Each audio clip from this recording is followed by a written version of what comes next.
Xitoy yana bir Uyg'ur savdogarni qiyin qisloqda shahid qildi. Turkiston vaqti to'g'rining xabar qilishicha, Qashqar viloyatining Yangisar noyisida o'ltirishliq savdogar Mehmet Tursun hojimning o'tmishda hajiga borganligi bahonasi bilan 2016-yil 12 oyda tutqun qilingan. 2018-yil 5-oyda yangi qurilgan bir jazo lageriga qamalganligi va bu yerda qiyin qisloqda o'ldirilganligi jasadining oilasiga berilmaganligi o'tirg'i chiqdi.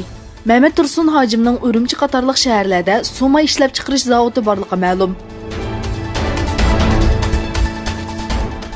Sharqi Turkistonni tunishtirish rasm va madaniyat ko'rgazmasi 6-kunida muvaffaqiyatli oxirlashdi. Sharqi Turkiston Ma'arif va hamkorlik jamiyatining bosh kotibi Abdulahad Abdurahmon yepilish marosimida so'z qilib, Istanbul valiyligiga, amonlik kuchlariga va ajr qilgan hammalarga minnatdorligini va rahmatini bildirdi. Şunun bilan birga Gaziantep Universiteti Xalq bilimlari uyushmasi tarafidan o'tkazilgan Sharqi Turkiston til, madaniyat, san'at va adabiyot muhokama yig'inida Uyg'urlar duch kelayotgan qiyinchiliklar tunishtirildi. Qozog'iston hukumatı Xitoyning Sharqi Turkistondagi atalmış qayta tarbiyalash lagerlarini qo'llaydigan ma'noda bayonot e'lon qildi. Sharqi Turkistonda Uyg'ur va qozoqlarning xohlagancha tutqun qilinayotganligi, ularning orasida Qozog'iston tavalligiga o'tib bo'lgan qozoqlarning borligi hammaga ochiq bo'lgan bir vaqtda, Qozog'iston hukumatı bu haqda g'alati bir bayonot e'lon qildi. Qozog'iston Tashqi ishlar ministrligi bayonotchisi Sharqi Turkistondagi qozoqlar masalasining Xitoyning ichki ish ekanligini, Xitoyning terrorlikka qarshi kurashini qo'llaydiganligini va bu temaning amdi to'xtashi kerakligini aytdi. Yaponiyada uçup 30 minutdan keyin Tinch okean tavalligida g'oyib bo'lgan F-35 aeroplanining qoldiqlari topildi.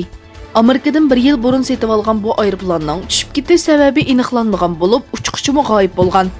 Yaponiya havo armiyasi 12 tane F-35 ning uchishini vaqtliq to'xtatdi. Uchiqchining g'oyib bo'lishidan ilgari signal avatganligi ma'lum. Olimlar tunji qatim bir qorong'u o'nkirning rasmini bevosita tortishga muvaffaq bo'ldi. Messer 87 nomli galaksiyaning markazidagi qora o'nkirning rasmi e'lon qilindi.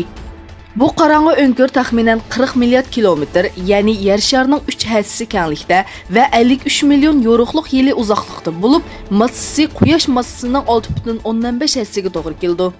Rasmda buyuk massiv qora o'nkirning tortish doirasiga kirgan nurlarni ko'rishga bo'ldi. Bu rasm ilm-fan tarixidagi tunji qorong'u o'nkir rasmi bo'lib qoldi. Dünya Uyg'ur qurultiyi hay'ati Amerika Tashqi ishlar ministrligida yig'inga qatnashdi.